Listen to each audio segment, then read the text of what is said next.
Hello and good day, Welcome to the Super Good Camping Podcast. My name is Pamela. I'm Tim. And we are from supergoodcamping.com. We are here because we are on a mission to inspire other families to enjoy camping adventures such as we have with our kids. Today, we wanted to talk a little bit about the history of camping. So where did camping come from? Who came up with this idea of pitching yourself a tent out in the middle of nowhere and swimming and boating and fishing and hiking and doing stuff in nature?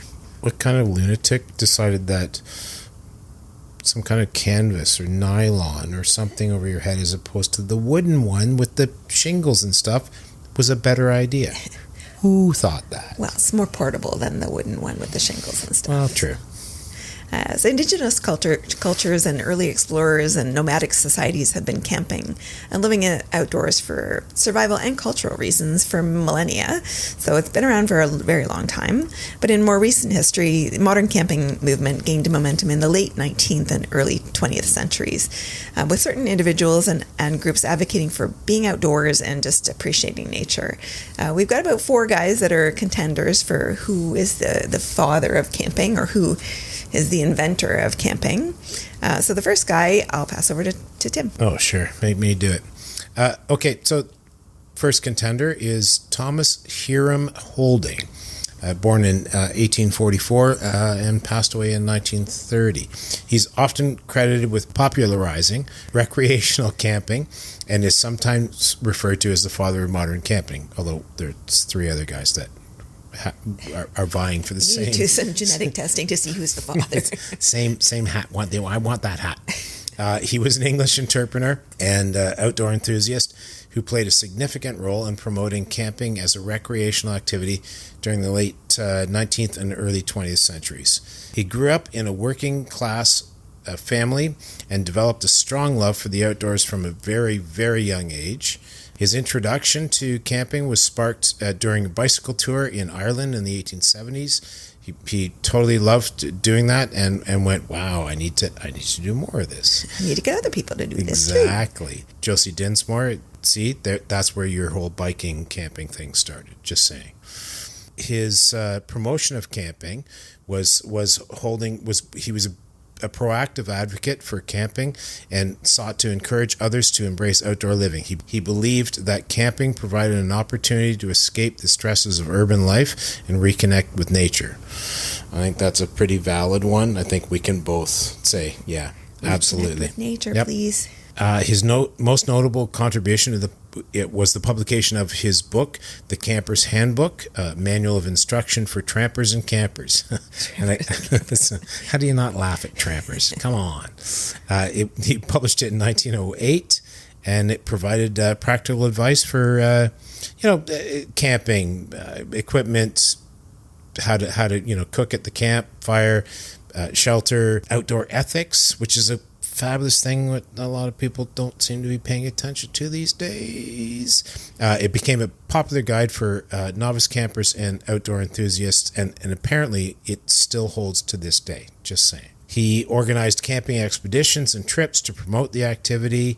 He was a big fan, so he led groups of campers on outdoor adventures. The more people you get out there, the more people that are into doing that sort of stuff, right? Yeah, and his legacy would be like that he did all these recreational activities. He tried to make things be less poopy. He figured out the concept of lightweight equipment, efficient camp setup, so you're quicker and faster and you have to lug less stuff, responsible outdoor behavior, that sort of stuff that has played out to modern camping practices. Later in his life, he continued to champion those recreational activities, and eventually he passed away in August 17th, 1930. Wonderful legacy to leave behind.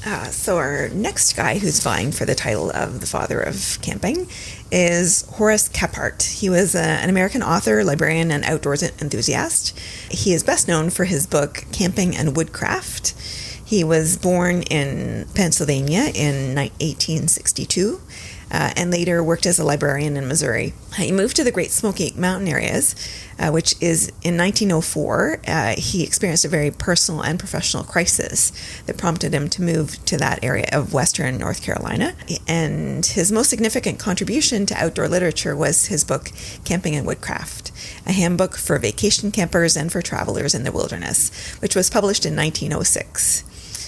It's a practical guide on camp setup, cooking, shelter building, and woodcraft techniques. Kephart was a strong advocate for the preservation of the natural environment.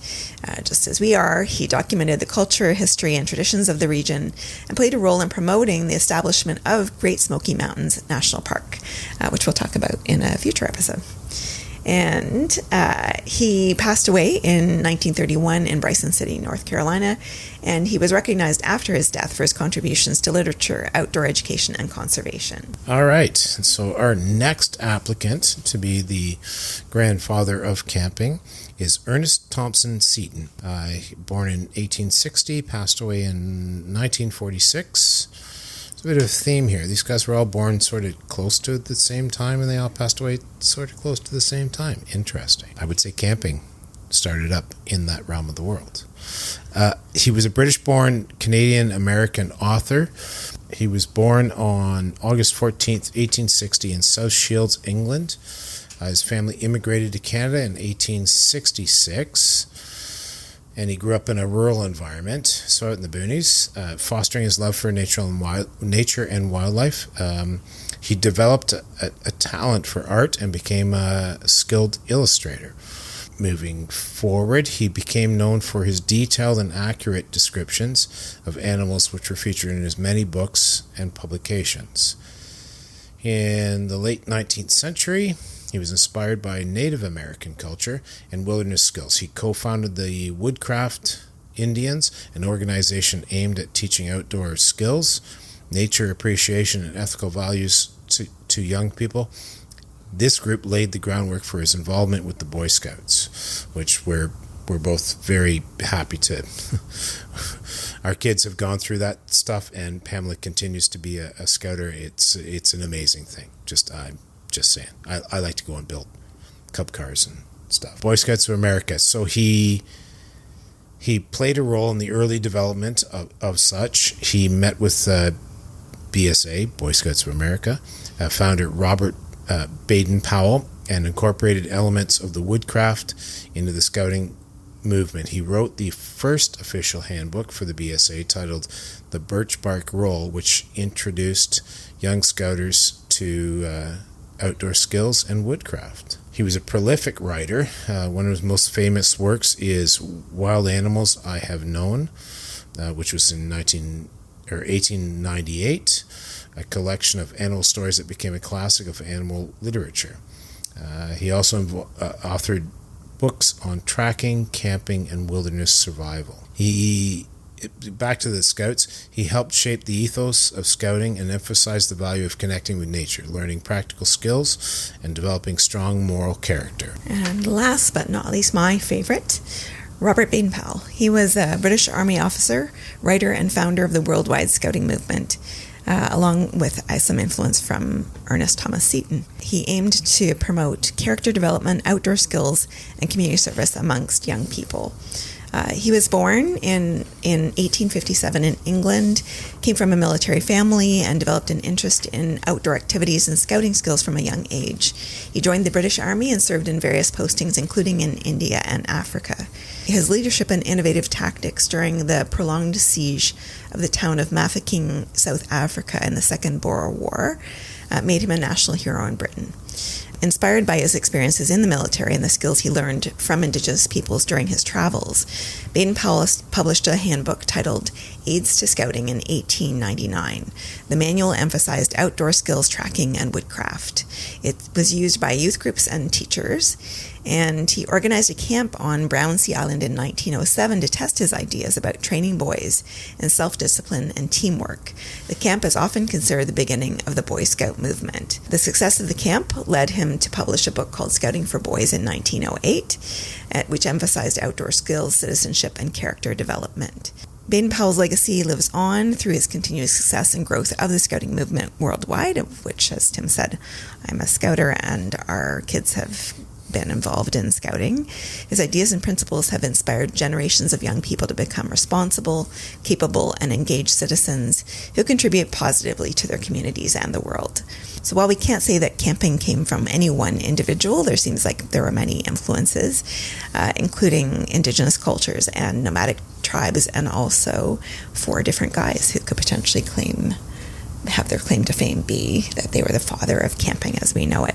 But we're so happy that they did decide that we should go recreational camping. Absolutely. I mean, it's pretty simple to say indigenous people came up with it way before the rest of us. I'm thoroughly grateful for the 4 fellows that went, you know what, let's make this be a thing. So, because now we do this, and I can't imagine not doing this. Well, and the common theme amongst all of them seems to be like connecting to nature, being responsible, being capable and confident in doing what you're doing in nature, but also taking care of wildlife and nature as we know it. Protecting all the stuff. Yep. Well, that's it for us for today. Thank you so much for listening. We do appreciate every single time you listen to us. If you would like to reach out to us, we would love to hear from you. We are available on Instagram, Facebook, and please do subscribe to us on YouTube, and we are on Twitter. And if you would like to email us, we'd be happy to hear from you anytime. Our email address is hi@supergoodcamping.com. That's hi@supergoodcamping.com, and we'll talk to you again soon. Bye. Bye.